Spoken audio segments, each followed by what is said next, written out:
biso même komona yo parce que nous allons kosongiso na feeling na biso. Notre pouvoir devient un pouvoir. Il y a un sentiment. Jean-Claude Van Damme, c'est quoi dans les marmites des Congolais? Concert, il y a Wenge Akala, il y a Jibena Baouira. C'est quoi dans les sociales des Congolais? On a loisir. Je dois vous le dire. Moi, je ne suis pas là pour dire Fatih bête, non. Je dois vous le dire, monsieur le président. Comme on nous empêche de venir vous le dire, dans la cité de Yola, on doit appeler la presse pour côté là, au Tinanda, pour nos places, Bozana, Maman Denis.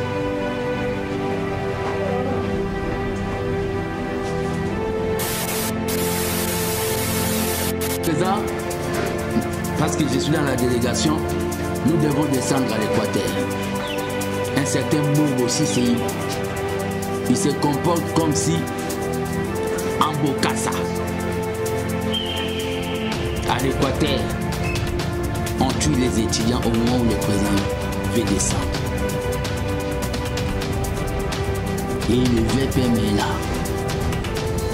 Le VPM est là. À celui qui doit démissionner, je demande à tous les députés révolutionnaires, beaucoup Issaï, même s'il est des l'IDPS. À l'IDPS, il n'y a pas esprit d'équipe, il y a l'esprit du peuple et l'esprit de la base. Nous ne sommes pas les PPD, Oso Moutassali Mabe, Boshaba Ibimbo Masnel, va protéger. Non, ça c'est pas l'IDPS de Tshisekedi. À l'IDPS, si quelqu'un a échoué, il faut aller à l'école du parti, puis la cellule. C'est ça l'IDPS. Le président de la République, vous êtes membre de mon parti. Toujours dans fondamental l'IDPS. Vous êtes mal entouré d'abord ça, et comment est hymne national, mal entouré. Les gens qui vous entourent n'ont pas les soucis de notre parti. Parce qu'il va mettre la gazette. Nous avons les soucis de notre parti, le goal à moi sur la télé, qui liboso Salomon, Babi va passer la moine. Parti national Lingue Koufa, tous en a souci nango.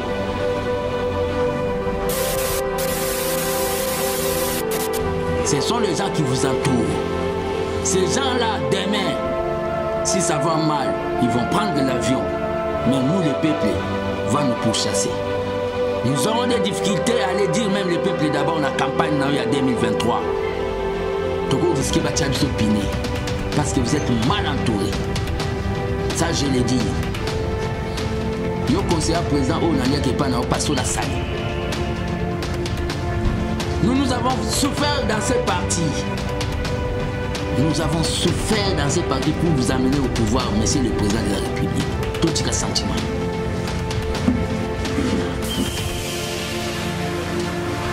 Il y a des choses qui se passent au Katanga, au Babengi, le tribalisme est boti. Mais dans votre cabinet là, il y a des Katangais.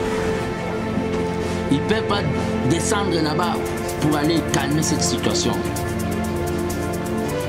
Ils sont là seulement dans des postes. Ça nous met mal à l'aise. Toujours murmurer chaque jour. Mais c'est parti. Et coup faté.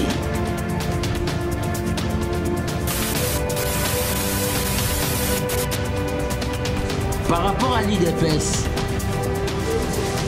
j'ai entendu un monsieur qui s'appelle Kaboula.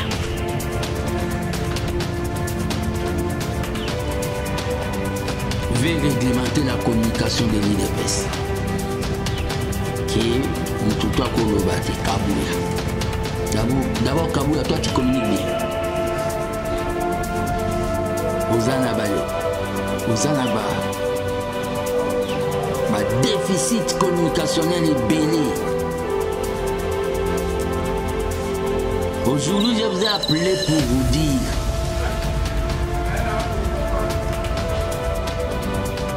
Kaboula doit suivre son maître. Kaboula doit suivre son maître Kabound. Et Kabound à toi aussi. Je t'avais pas dit que Kaboula a la Rao Babini Corbillard, il y a pas au cadre. Kaboula a induit Mavungu en erreur. Il a induit beaucoup de gens en erreur. Très chers combattants, pour qu'on sauve ces partis, Kaboula doit quitter. Doit quitter les partis. Les postes. C'est un incapable. L'IDPS n'a pas besoin d'aller faire la redynamisation au Kasaï. Kuna tozwa yango déjà Kasaï, voilà.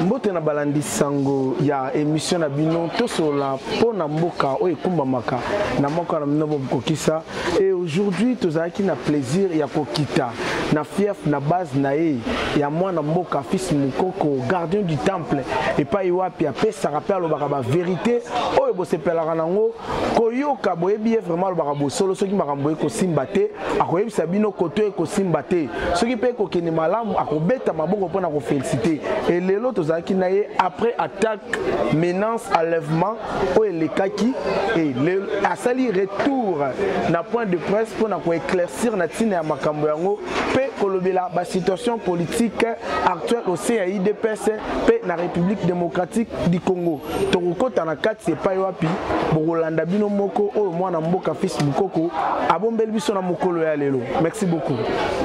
Très chers amis de la presse que j'aime appeler la presse de la liberté, bonjour. C'est les gardiens du temple de la démocratie, prophète politique, l'élève du Sphinx, seigneur de la rue, fils Mukoko.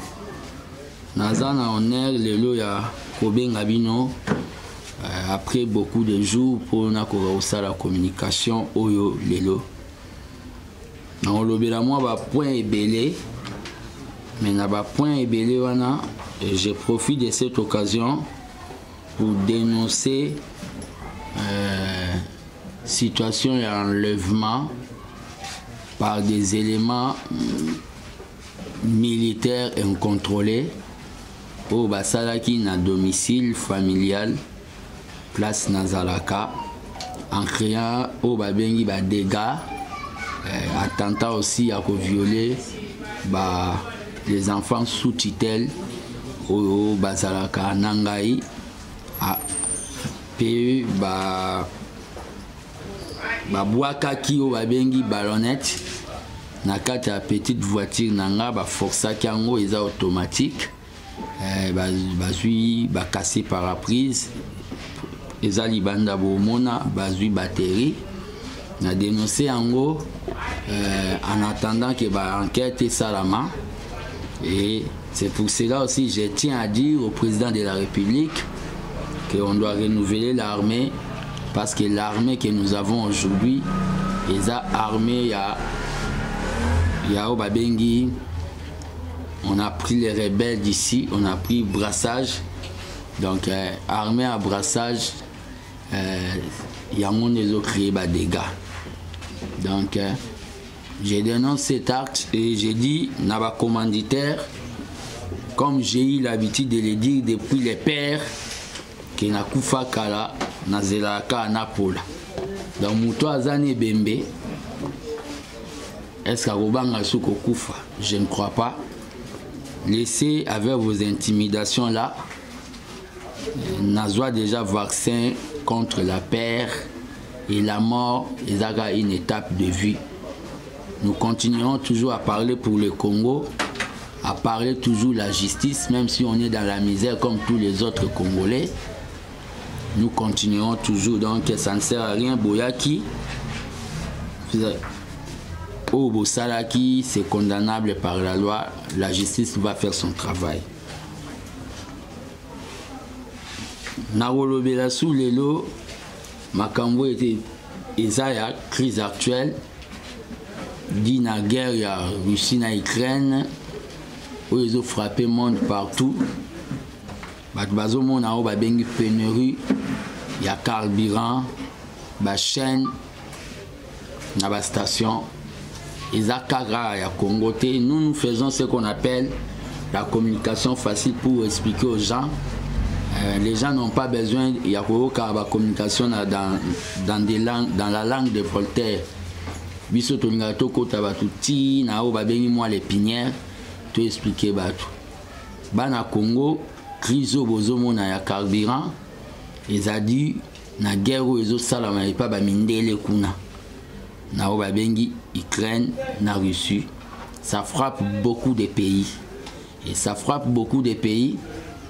Ce n'est pas l'incompétence, il y a le ministre Didier Moudimbu, il y a les hydrocarbures, parce que bon mon qui a tikali bironae, a kitali sur terrain, mais crise en peut les accentuer, ils ont matasu makas, ils ont un bateau dans un secteur à pétrole, bah mon y a une occasion, il y a comme un milliardaire, bazo caché ba réserve, bon mon qui n'dengue bazo caché ba réserve il y a carburant.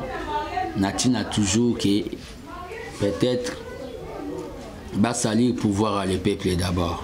Donc, partout il y a crise, il y a carburant.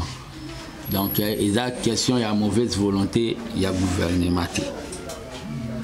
Par rapport aussi à la crise, nous devons savoir que notre économie est une économie extravertie. C'est-à-dire, tout dépend de na oba bengi libanda. Nakachawa Makambutu et Koufa. C'est pour cela, tant que gardien du temple de la démocratie,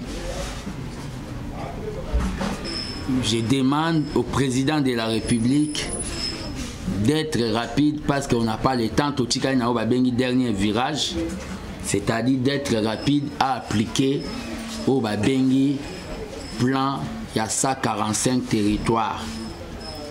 Plan il y a 145 territoires, c'est bien bon, c'est mieux, c'est excellent, mais pour réussir, il faut que l'ongola, l'administrateur, il y a territoire, nous sommes une mentalité pourrie, il y a kabylisme, une mentalité, il y a kingakati. Il y a d'autres administrateurs. Ceux qui ont vu Bambongo, Bolinga, Bopesa pour le développement de territoire, Bopesier, Boyebake, et le côté de Salama, Togozonga Sunamilelu. Donc, préalable, il que on doit mettre de côté l'administrateur sur le territoire. Où il y a un régime passé, où il y a la mentalité, l'administrateur, où il y a la mentalité, il y a le peuple d'abord. Pour que mbongo wana eza ya kotonga ba immeuble te mais mbongo wana ezali. La crise actuelle eza parce que les hommes politiques, les hommes d'État bazo komisa o babengi politique, mathématiques, physique, chimie bazo komisango passe ya pamba. C'est ce que les pères a tiqué là abisso projet de société les peuples d'abord. Ils en ont 5 biloko dans l'obaka. C'est-à-dire, ceux qui sont arrivés comme ça là au babengi des routes de désert agricole. C'est-à-dire, banzela il y a babongolote, il y a victoire te banzela qui permettre et bimisa biloko babengango les routes de désert agricole. Sans koloba ki ba tracteur papa wa sala bilanga na Congo soka bimsa 10 sacs soka moni ke marché zali na Congo a koma na 15 na Congo kaka a koma na 20 soki amoni ke marché zali. Deuxième eloko oyo zali poto kende parce que des fois tozotala bato ba oloba ke bangonde batanga kolega biso biso tanga université Tshisekedi. Deuxième eloko eza électricité. Lelo qui chasse tondi awa pour nani mututu aza na besoin atala pe novelas. Mututu aza na droit atala pe novelas. Mais lelo qui chasse tondi pour na batou exode salami parce qu'il n'y a pas d'électricité. Avec l'électricité, quelqu'un a dit que ça la usine, il y a eau potable dans mboka na bango. À cause de la chaîne à TV, automatiquement ils ont chassé au babengi chômage. Troisième eloko ezali santé. La santé n'a pas de prix. C'est aberrant pe soni qu'elle est comme on a président africain, dirigeant africain, neti Jamal Kabound, problème à genoux, aux Okende, qui soigné en Angleterre. Pourquoi pas tout ça liba hôpitaux awa, c'est-à-dire et permettre la santé. C'est aberrant. Ça démontre que jusque-là même, les politiciens ont bengi indépendance, même indépendance sanitaire exatée. Ça démontre ça. Le problème qu'il y a, c'est quoi? Troisième eloko en santé.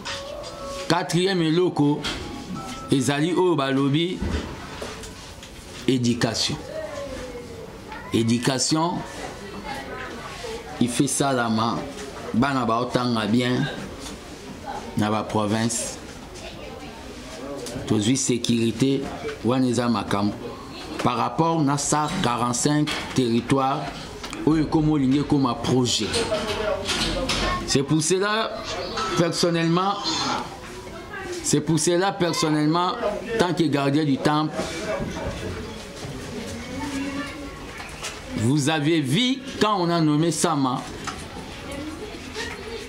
Natia qui est sous réserve.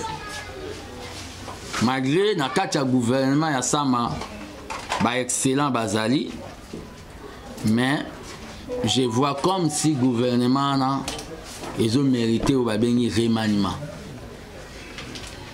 Ils ont mérité remaniement parce qu'on ne peut pas voir des gens comme Basselo, il est de mon parti, VPM de l'intérieur, manifester au Babengi incapacité notoire. Il faisait en école du parti. C'est-à-dire quelqu'un qui ne maîtrise rien, quelqu'un qui laisse au Babengi gouverneur Mourouya Équateur, s'il vous plaît, éteignez vos téléphones. Je parle des choses très importantes, Yamboka. Vous déconnectez, Ngati. À l'Équateur, on tue les étudiants. Au moment où le président, parce que je suis dans la délégation, nous devons descendre à l'Équateur. Un certain Bobo aussi, il se comporte comme si en Bokassa. À l'Équateur, on tue les étudiants au moment où le président veut descendre. Et le VPM est là. Le VPM est là. Assez le tu dois démissionner. Je demande à tous les députés révolutionnaires, beaucoup Isaïe, même s'il est de l'IDPS. À l'IDPS, il n'y a pas esprit d'équipe, il y a l'esprit du peuple et l'esprit de la base. Nous ne sommes pas les PPRD, Oso Moutasali Mabe, Bocha Baïbimbo Wasnel, va protéger. Non, ça c'est pas l'IDPS de Tshisekedi. À l'IDPS, si quelqu'un a échoué, il faut aller en école du parti, peine à cellule. C'est ça l'IDPS. Le président de la République, vous êtes membre de mon parti. Tous on a fondamentaux à l'IDPS. Vous êtes mal entouré d'abord, ça, et comme on est hymne national, mal entouré. Les gens qui vous entourent n'ont pas les soucis de notre parti. Parce qu'il va mettre la bagazité. Nous avons les soucis de notre parti. Le col à moi sur la Télémaki Libosoa Salomon, Babi va passer la moine. Parti national Lingue Koufa, tous en a souci nango. Babi va passer la moine. Arbite beau pesayata, batumsu baloba passer pour ba na souci nango. Ce sont les gens qui vous entourent. Ces gens-là, demain, si ça va mal, ils vont prendre l'avion. Mais nous, les peuples, va nous pourchasser. Nous aurons des difficultés à aller dire même les peuples d'abord la campagne il y a 2023. Toko risquer de piné parce que vous êtes mal entourés. Ça, je l'ai dit. Yo conseiller président au Nalia qui pas na passo la sani. Nous avons souffert dans ces partis. Nous avons souffert dans ces partis pour vous amener au pouvoir, monsieur le président de la République. Tout un sentiment.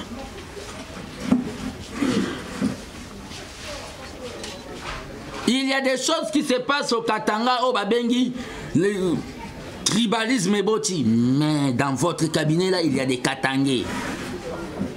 Ils ne peuvent pas descendre là-bas pour aller calmer cette situation. Ils sont là seulement dans des postes. Ça nous met mal à l'aise. Toujours murmurer chaque jour. Mais c'est parti. Et coup faté. Nous avons donné notre jeunesse dans ces partis. Toi, on a parti sous Togo Kendete. Bah, trafic d'influence au bas conseiller nos bateaux sala. Devant notre pouvoir, il y a 100. Autres on a passe. Il y a un sacrifice, il y a un handicap. Ils ont interpellé au monsieur le président. Tous les banques qui étaient pour Tobomba à Kaka. Ils ont empêché biso même comme on parce que nous allons na feeling na biso. Notre pouvoir devient un pouvoir. Il y a un sentiment. Jean-Claude Van Damme, c'est quoi dans les marmites des Congolais? Concert, il y a Wenge, il y a Kala, il y a Jibé Nabawera. C'est quoi dans les sociales des Congolais? Il y a loisir. Je dois vous le dire. Moi, je ne suis pas là pour dire fatigue, béton, non. Je dois vous le dire, monsieur le président. Comme on nous empêche de venir vous le dire, dans la cité de l'Olia, on doit appeler la presse pour côté là, pour nos places, Bozana Mama Denis.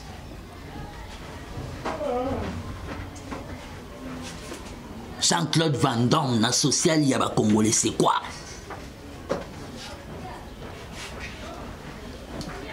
La crise actuelle, on doit remanier le gouvernement Sama. Malgré qu'il y a des ministres au Bazo frappé très bien, comme Aimé Bonji, Nicolas Kazadi, Patrick Mouyaya, Antoinette, Guy Luando, malgré Bango, et tant d'autres.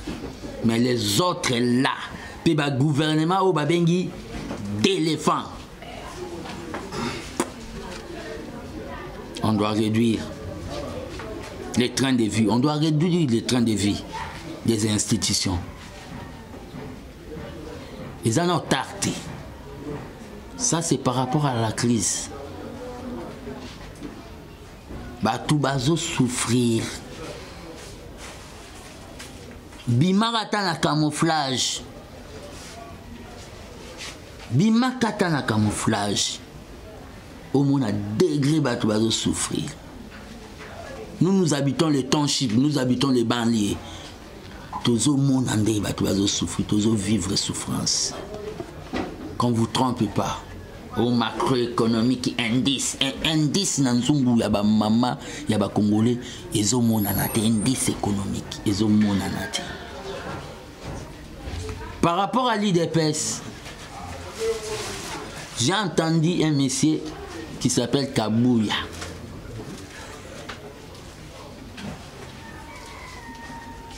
Veut réglementer la communication de l'IDPS. Qui est Mtutua Kolobate, Kabouya. D'abord, Kabouya, toi tu communiques bien. Ozanaba, déficit communicationnel est belé. Aujourd'hui, je vous ai appelé pour vous dire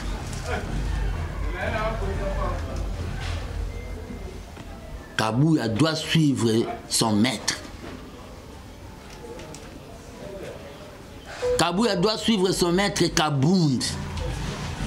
Et Kabound à toi aussi. Je t'avais pas dit que Kabouya la Rao Babengi Corbillard, il y a un haut cadre. Kabouya a induit Mavungu en erreur. Il a induit beaucoup de gens en erreur. Très cher combattant, pour qu'on sauve ces partis, Kabouya doit quitter. doit quitter les partis, les postes. C'est un incapable. L'IDPS n'a pas besoin d'aller faire la redynamisation au Kasaï. Kuna tozwa yango déjà Kasaï wana. L'IDPS n'a pas besoin d'aller faire la redynamisation au Congo central. Na Congo central, Moutouami Toumbale a triché l'élection en 2011 à Tshisekedi. L'IDPS a besoin ya okende na ba Kivu. Ya okende na ba province orientale. Ya okende na ba Équateur, ya okende na ba Bandundu. Vous allez toujours au Kasaï pour les beaucoup ma bakangeli liboka diamant.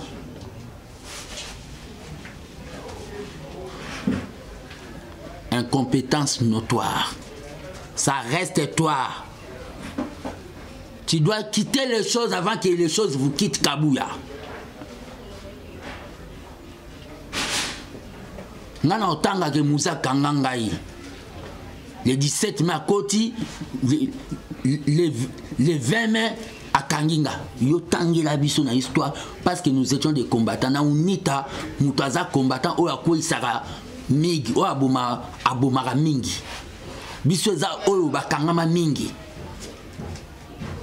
Yep sa place bakanga yo ata en détention moko boye.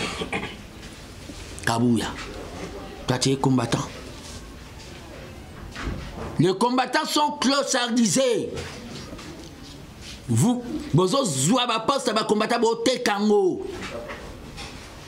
Bozo importer bande konabino. Ba combattant bazaka pendant les pouvoirs égal avant les pouvoirs. Nabino pe ba combattant. Mwana buta. Ata bazui mbwa bokomo benge chemesha. Bobando bete chemesha. Nabino pe ba combattant.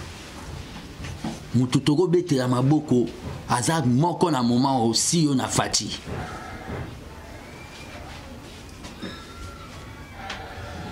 Bon comme ça ba kabound ba 14e parlementaire. OK ba parlementaire na histoire IDPS ba 13. Kabouya doit démissionner pour que ce parti soit sauvé. Kabouya a envoyé, je dénonce ça, a envoyé une mission, il y a Barouti, na Lualaba. Baké Kuna Bako crée désordre dans la fédération à Lualaba 1. Puis ba touché par l'autorité, il y a Lualaba, $40,000. IDPS. Parti non corruptible. Donc, aux autres ça va tout ordre de mission pour voyager. Kabouya yo comme benga ba parlementaire debout, mais tout ça la bien té.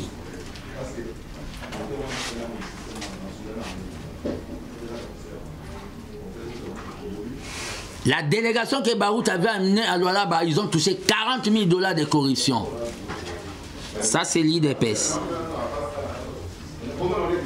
Ça c'est pas l'IDPS. Ça c'est pas l'IDPS. Kabouya doit quitter. Par rapport à ce qui se passe au Katanga, je regrette l'effort des journalistes devant caméra, même sous Amourouba. Il faut tenir des propos moko ya ko accentuer ya ko pousser batu na tribalisme. Boye bi conséquence ya makambo isa maka ya baluba na bakatangi ti baluba bana bakufa na baraya train batu babosa na bana.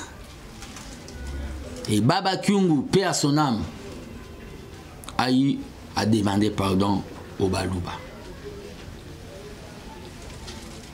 Est-ce qu'à cette époque ici, nous sommes obligés, il y a en 1960, il y a en arrière, pour tout le monde débat. Je m'adresse à mes frères Katangé.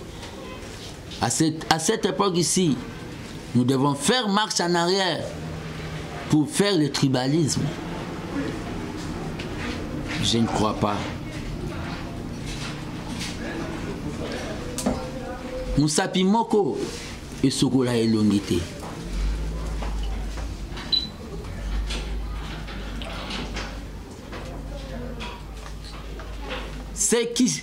Ce qui se passe maintenant au niveau du Katanga, esprit tribaliste et lingui et surgir.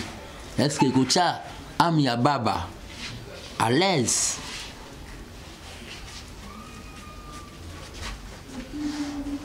J'interpelle même des leaders politiques comme Moïse Katumbi ou Bazo Baba nationaliste.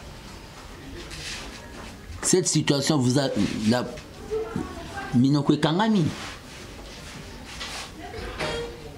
Les Guileniembo, le directeur des cabinets, même les Guileniembo, du cabas du président, vous êtes Katangé. Pourquoi pas vous pouvez dire à nos frères Katangé que peuple Katangé, le président vous a privilégié. Son directeur des cabinets, c'est un Katangé. Le premier ministre, c'est un Katangé. Parmi ses conseillers influents, ce sont des Katangés. Qu'on ne vous incite pas à nous faire marche en arrière. L'homme a toujours besoin d'un homme. Toi, tu vas tuer Moulouba. Si Moulouba avait marié ta fille, c'est que tu vas tuer. Tu sais, c'est lui que tu vas tuer. Vous vous êtes mariés déjà.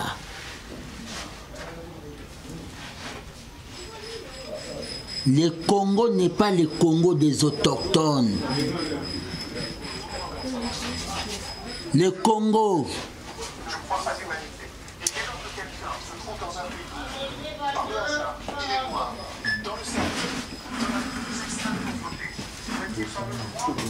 Le Congo, s'il vous plaît. Le Congo, prochainement, vous commencez à laisser vos téléphones.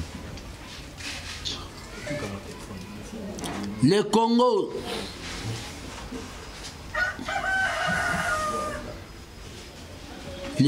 c'est le Congo des résidents. Les Katanga, c'est les Katanga de ceux qui résident au Katanga.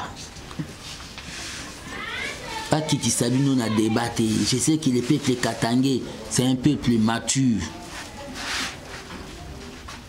Vous vous êtes mariés déjà vers les Balouba là. Quand vous allez vous entretuer, vous ne voyez pas que vous allez toucher à votre sang même. Je suis grand, je suis votre petit, je suis votre fils, je suis votre frère.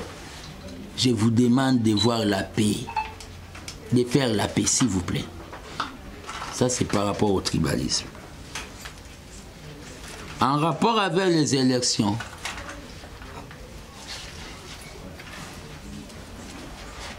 nous, l'IDPS, nous sommes prêts pour les élections. Muzitu boloba ki bino na ba faulu ke bo gagnera ba élection. Toki na ba élection. Bo confirmer les bisoso bo gagnaka. Makamba ba négociation ana et salamate. O bozoya ki bo négocier nini. Bo négocier nini. Bobanda ke négociation pour te vendre sa seni, négociation pour te vendre sa seni na suka et ya okoma o tokabo la poste Congo koma ni nyango likele banabino. S'il y aura négociation, nous aussi toko ngapé na okota négociation pour na représenter bateau bazanga bandeko ya les non alignés. Il n'y aura pas de négociation. Allons tout droit aux élections. Que les meilleurs gagnent. Si vous avez gagné bino, vous avez une opposition. Si vous avez bino, vous gagner biso, vous avez une opposition. Mais ça passe pour vous gagner biso, ici na politique. Très chers amis de la presse, par rapport à l'état de siège, je demande au président de la République de mettre au babengi ba numéro standard. Au batu bakoki ko benga à partir ya ba zone dans état de siège babenga yango pour bapesa information. Il y a trop des habits où ils sont en état de siège. Dans la zone état de siège. Trop des habits. Merci beaucoup, vraiment, les téléspectateurs. Il y a Vection Nouvelle Télévision. Les acquis Nabiso et c'est repartagé na bino point de presse où il y a moi dans café Simokoko. Bino Moroboyo qui va point belé où il y a touché ou à la carte na point il y a président c'est pas mon Konzamboka a touché ba ministre à l'obéli pe situation il y a STP à Zangi cité Koloba oh bobi qui actualité zo les kanakatanga entre ba Kassayen et puis na ba Katangé. Les acquis Nabiso et sengo il y a ko quitter sur place pour nous fournir bino ba information oyo bolukaka. Merci, Tokuten na Mikolo Koya. Ciao.